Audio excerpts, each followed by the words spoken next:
سلام كمي تخونو كبرات تغطاتلتي AFBN ستوديو نلومي 25 لكاتيت كلتاشن 26 ربع قطري زتدالو زيناتات حيزلكم قريبا لخو بقدامنت نطبتاتهم اب فقودو تحتي قرب اندحر غزان بزح زلو كبرت برتاتن تانكتاتن افو مزناب تقرا قنيعو تعذبنا زبل زترخبه حبريتام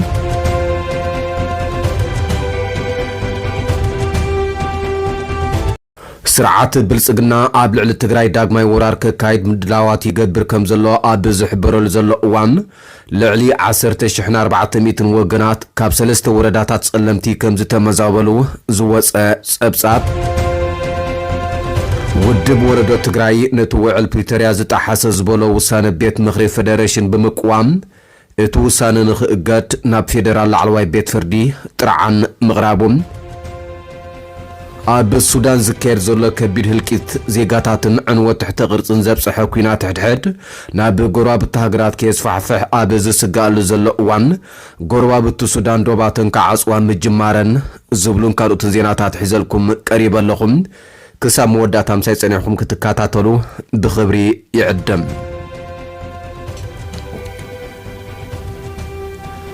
سممع وعل بريتوريا طحيسو اب لعل تግራይ ዳግማይ ወራር ንምክያድ ኣብ ምሽብሻብ ዝርከብ ስርዓት ብልጽግና ምስ ትግራይ ኣብ ዘዋሱኑ ከባቢታት ክልላት ኣምሓራን ዓፋርን ዘይተኣደነ ከበርት ብረታትን ታንክታትን ኣኽቲቱ ከም ዘሎ ምንጭታት ኣረጋጊጾም ኣብ ፈቆዶ ትሕቲ ገረብ እንድሕር ገዛን ብዝሕ ዘለዎ ከበርት ብረታትን ታንክታትን ኣፎም ዘና በትግራይ ቅንዑ ተዓዚብና ዝበለ እቲ ምንጭም ብዝሕ ዘለዎ ሰራዊት ተራጊፉ ድፋዓት ይፍሕር ከም ዘለውን ገሊጾም እዚ ከም ዚልን ከሎ ካብ ዕለት 19 ጥሪ ክሳብ ትማሊ 17 ለካቲት 2018 ዓመተ ምህረት ግእዝ ኣብ ዘሎ እዋን ጥራይ لعلي 10400 كاب سلسته وردات ጸለምቲ ናብ ከተማ እንዳባጉናን ከባቢ አንከም ዝተማዛበሉ ተሐቢሮም እቲ ምምዝባል በብዕለቱ እናተጋደደ ይቅጽል ከም ዘሎ ንምፍላጥ ተኻኢሉለ ዝበለ እቲ ሓበሬታም ቅድሚ 3 ዓመታት ዝንዝ ተኸተመ ስምዕ ሰላም ስዒቡን ዝተፈጥረው ውስን ሃዋሁ ሰላም ብምጥቃም ኣብቲ ዝሓለፈ ዓመት ብርክዝ ዝበሉ ነበርቲ ወረዳታት ጸለምቲ ላዕላይ ጸለምትን ከተማ ማይ ጸብርን ዓቂሞምሉ ካብ ዝነበሩ ከተማ እንዳባጉናን ከባቢኣን ናብ መረቦቶም ከም ዝተመለሱ ዝዝከር ኮይኖም ይኹን እምበር ብሓደ ገጽ ወረርቲ ሓይልታት ካብቲ ከባቢ ክወጹ ብዘይ ምኽኣሎም ብኻልእ ገጽ ድማ ህጹጽ ሰብኣዊ ሓገዝ ብዘይ ምቕራቡ እቶም ናብ መረቦቶም ዝተመለሱ ወገናት ግዳይ ተደራረብቲ ገማት ኮኾኑ ተገዲዶምዮም ክብል እቲ ዝወፀ ጸብጻብ ገሊጾም ኣብ ልዕሊኡ ካብ ዝሓለፈ ወርሒ ጥሪ ጀሚሩ ሰራዊት ምክልኻል ኢትዮጵያ ኣብቲ ከባቢ ብብዝሒ ይራገፍ በምህላዎም ኣብ ልዕሊ ነበርቲ ዝፍጸም ግፍዒ ብዝሓየለ መልክዕ ብምቕጻሉን ከቢድ ደበናዊ ኩናት የንጸላሉ በምህላውን ካብ ዕለት 19 ጥሪ ክሳብ ዕለት 17 ለካቲት 2018 ዓመተ ምህረት ግእዝ ኣብ ዘሎ እዋን ጥራይ 10427 ወገናት ካብ ወረዳታት ጸለምቲ ላዕላይ ጸለምትን ከተማ ማይ ጸብርን ዳግም ናብ ከተማ እንዳባጉናን ከባቢኣን ተመዛቢሎም ይርከቦም كم اون كاب زوبا معراب تግራይ ተመዛቢሎም ኣብ ከተማ ማይ ጸብሪ ዓቂቦም ዝጸንሑ 740 ክልተን ደቂ ኣንስትዮ ዝርከብኦም 1367 ወገናት ዳግም ናብ ከተማ እንዳባጉና ከም ዝተማዛበሉ እቲ ሓበሬታ ወሲኹ ኣረዲኦም ብዘይካዚ 768 ደቂ ኣንስትዮ ዝርከብኦም 1403 ወገናት ካብ ሰለስቲን ወረዳታት ጸለምቲ ናብ ወረዳ ጽምብላ ከተማ ዓዲ ጎብሩን ጣብያ ደብረ ኣባይን ከም ዝተማዛበሉ ተገሊጽሎም ኮሚሽን ቦርድ ምርጫ ኢትዮጵያ ቅድሚ ወራር ትግራይ ምጅማሩ ኣካል ግዝኣት ትግራይ ዝነበሩ ኣብ ከባቢታት ዞባ ምዕራብን ደቡብን ዝርከቡ ወረዳታት ኣመልኪቱ ንዝሕለፈ ውሳኔ ተቃውሞ ዘስምዐ ኣቶ ጌታቸው ረዳ ናብ ሎሚ ኣብ ዘውግሕ ለይቲ መንነቶም ብዘይተፈልጡ ኣካላት ምፍርራሕ ከም ዝገጠሞ ተሓቢሮም እዚ ሓበሬታ ካብ ሓደ ምስ ጌታቸው ጥውቕ ርክብ ዘለዎ ንውሕስኖቱ ክብል ስሙ ክዕቀበሉ ዝሓተተ ሰብ ዝተረኽበ ኮይኑ 4 ሰባት ናይ ገጽ ማስክ ገይሮም ሽጉጥ ዓጢቆም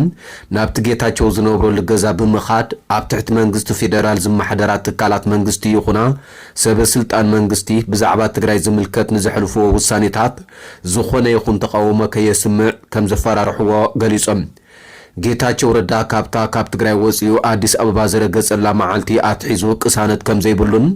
ብጣዕሳ ተዋሒጡ ከም ዘሎን ዝገለጸ እቲ ውልቀ ሰብ ወሲኹ ኣብ ትግራይ ምስ ዘለዎ መራሕቲ ህወሓት ክዕረቕ ዘለዎ ድሌት ልዕሉ ምዃኑ እንተኾነ ነዚ ክገብር ምቹእ ናይ ጸጥታን ምትእምማንን ኩነታት ክሳብ ዝረክብ ይጽበ ከም ዘለውን ገሊጹ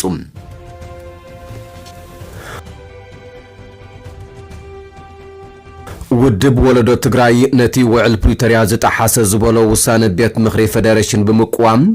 እቲ ውሳነ ንኽእገድ ናብ ፌደራል ላዕለዋይ ቤት ፍርዲ ጥርዓን ኣቕሪበ ኢሉ ሃገራዊ ቦርድ ምርጫ ኢትዮጵያ ንውሳነ ቤት ምኽሪ ፌደሬሽን ተደሪኹ 5 ክልላት ምርጫ ትግራይ ካብ ምምሕዳር ትክልል ወፃእ ኮይነን ምርጫ ከካይዳ ምውሳኑ ዝዝከር ኮይኖም ኣብ ትግራይ ልዑል ቁጥዐ ፈጢሩ ይርከብ ኣሎ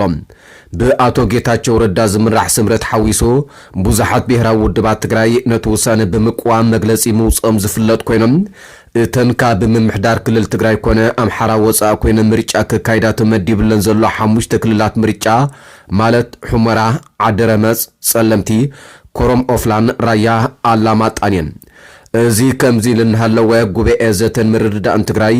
ንውሳኔ ኮሚሽን ቦርድ ምርጫ ኢትዮጵያ እዚ ዝስዕብ ግብረ መልሲ ሂብሎም ህዝቢ ትግራይ ሃገር ኣብ ምቕናዕን ምሕላውን ልዑል ኣበርክቶ ክገብር ዝጸንሐን ዘሎን ህዝቢ ምዃኑ እናተፈለጠን ንመዓርነታዊ ሓድነትን ህንጸት ፌደራላዊ ዲሞክራሲያዊ ስርዓትን ዝተጋደለን ሕልፊ ዋጋ ዝኸፈለን እናሃለወን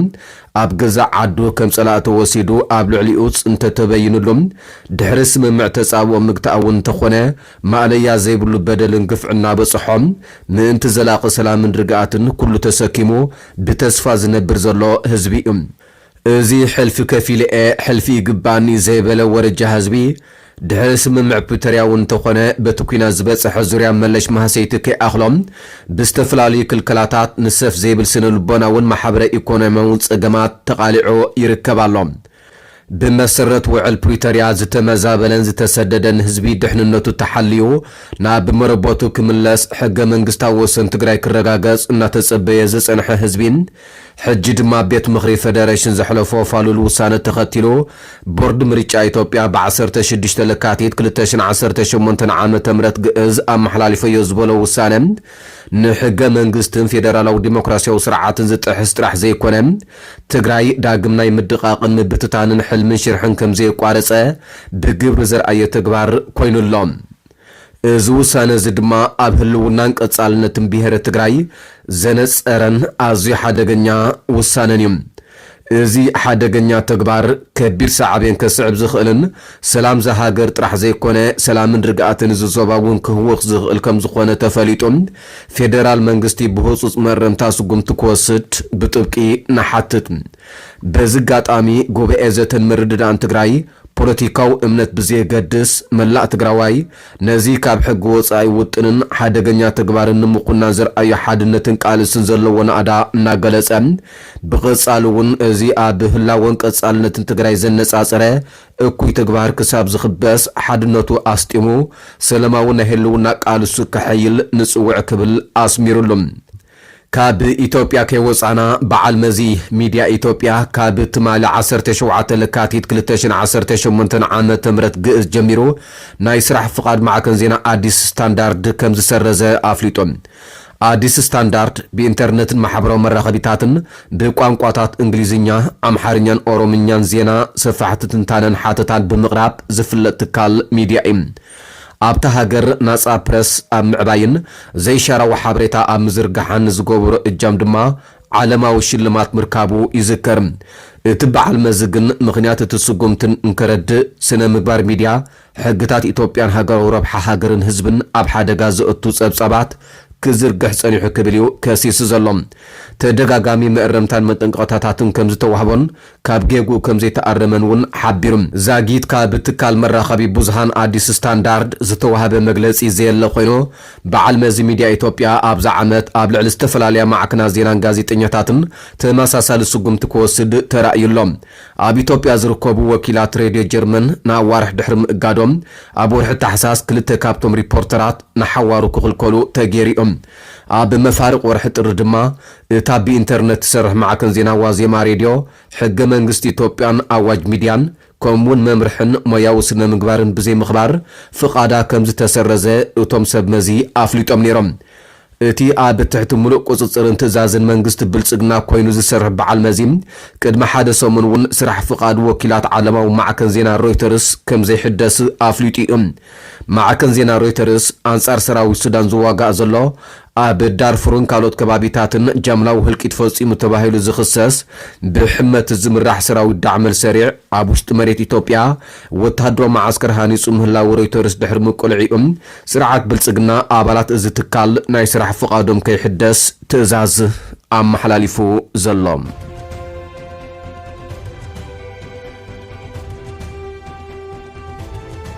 ኣብ መንጎ ኤርትራን ኢትዮጵያን ዘሎ ወጥሪ ናብ ኩናት ከይዓርግ ልዑል ስጋት ፈጢሩ ከም ዘሎ ኣብ ዝሕበረሉ ዘሎ እዋን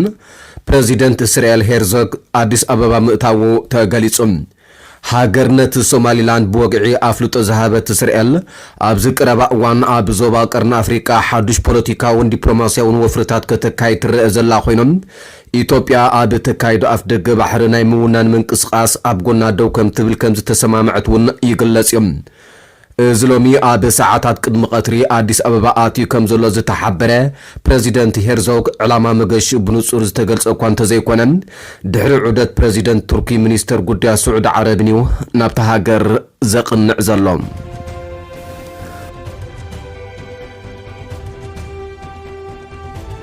ኣብ ሱዳን ኣብ መንጎቲ ብጀነራል አልቡርሃን ዝምራሕ ሰራዊት መንግስትን ብጀነራል ዳጋሎ ዝምራሕ ፈጣን ውሃብ ድጋፍን ዝካየድ ዘሎ ሕድሕድ ኩናት ናብ ዞባዊ ግጭት ከይዓርግ ልዑል ስጋት ፈጢሩ ከም ዘሎ ኣብ ዝሕበረሉ ዘሎ እዋን ጎረቤት ሃገር ጫድ ምስ ሱዳን ዘለዋ ምብራቃዊ ዶባት ከም ዝዓፀወት ኣፍሊጣ። ኣፈኛ መንግስቲ እታ ሃገር ኣብ ዝሃቦ መብርሂ እቲ ስጉምቲ ፀጥታ ዜጋታት እታ ሃገር ንምሕላው ዝተወስደ ምዃኑ እዩ ገሊፆም። ንሰብኣዊ ምኽንያታት ጥራይ ዝምልከት ፍሉይ ሕድገታት ክገብሩ ምዃኖም ግን እታ ኣፈኛ ተዛሪብሎም። ኣብ ቀረባ መዓልታት ኣብታ ኣብ ከባቢ ዶብ ትርከብ ከተማ ኣልጣና ኣብ መንጎ ሓይልታት ኣልሰሪዕን ካልኦት ዕጡቋትን ግጭት ተወልዑ ከም ዝነበረ እውን ጠቒሶም። ኩናት ሓድሕድ ሱዳን ድሕሪ ምውልዑ ኣስታት 1 ሚልዮን ሱዳናውያን ዶብ ሰጊሮም ናብ ጎረቤት ሃገር ጫድ ከም ዝሃደሙ ጸብጻባት ይሕብሮም። ካብ ሱዳን ከይወፃና ኣብ ኩናት ሓድሕድ ሱዳን ሓዱሽ ግንባር ኮይኑ ዘሎ ደቡባዊ ማእከል ዞባ ኮርዶፋን ብዙሓት ሰለማውያን ዝሞትሉ ብዙሕ ደብዳባት ድሮን ይፍጸሞ ከም ዘሎ ተገሊጾም። ኣብ ዝሓለፈ 3 ዓመታት ክልቲኦም እቶም ኣብ ኩናት ሓድሕድ ተጸሚዶም ዘለዎ ብሕሜት ዝምርሑ ዳዕመ ሰሪዕን ብኣልቡርሃን ዝምርሑ ሰራዊት ሱዳንን ሓይሎም እናተመጣጠነ ኣብ ዝኸደሉ ንዞባ ኮርዶፋን ሓዱሽ ግንባር ገይሮምዎ ይርከቦም። ኩናት ሓድሕድ ሱዳን ዋላ እኳ ብኣሜሪካ ዝምራሕ ፃዕርታት ሰላም ተተኻየደ ሓደ ካብ ዝለዓለ ሞት ሰለማውያን ሰባት ዝተረኣየሉ ኩናት ኮይኑ ይቕፅል ኣሎ። እዚ ኣብ ቀረባ ኣብ ዞባ ኮርዶፋን ዝተገብረ ደብዳብ ድሮናት ኣብ ዕዳጋ ማእከላት ጥዕና ረድኤት ዝፀዓና መካይንን መንበሪ ኣባይትን እዩ ተፈጺሞም። ኣብ ሕብራት ሃገራት ናብ ትካላት ሰብኣዊ ረድኤትን እውን ከቢድ ነድሪ ኣስዒብሎም።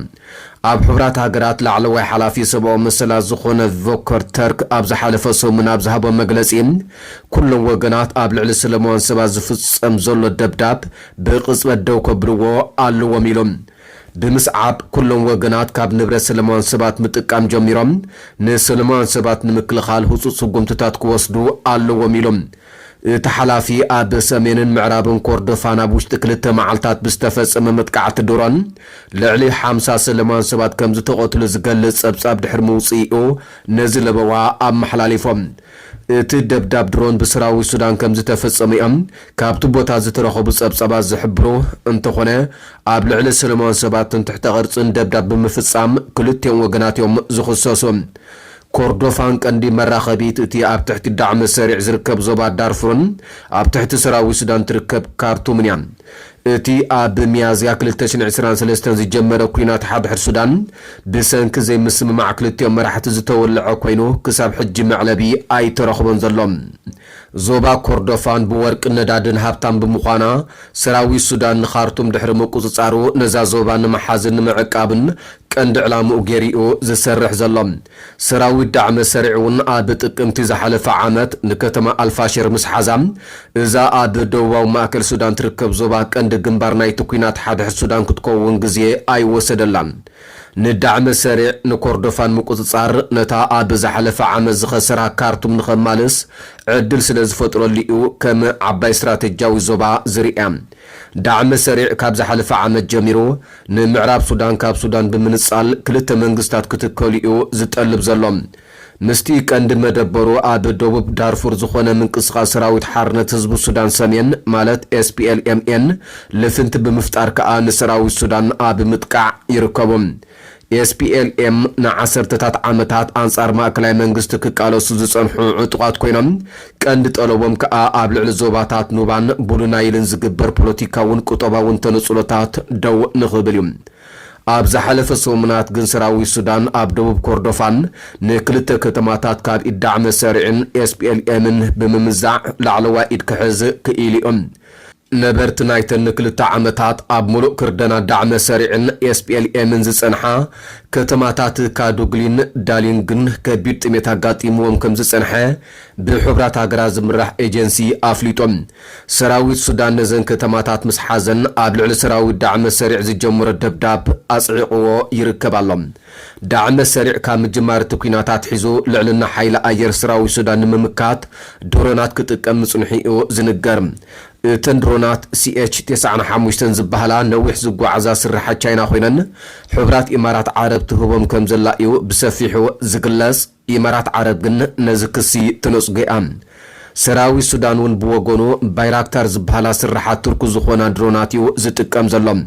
منغست تركي اتندرونا سرحات مخانن كانت زي كحادم نسراوي السودان بقطتا اتندرونات كم زي هابيو زحبرم اب مجمر تالكاتيت سراوي السودان اب زوبا دارفورن كوردوفانن دروناتن صره نفرت ميسايلاتن كم زعنوا غليص نيروم وهاب قالت سراوي برغادل جنرال عاصم اوات تي اب زوبا دارفورن كوردوفانن اب لعلا اصوار دعم سريع زتفصم متقعتي اكل لايت بدعم سريع تعاطي زلو زي وقعو اصوار نمعنا وزتوسده سقومتي كبل مغلاصون يذكرم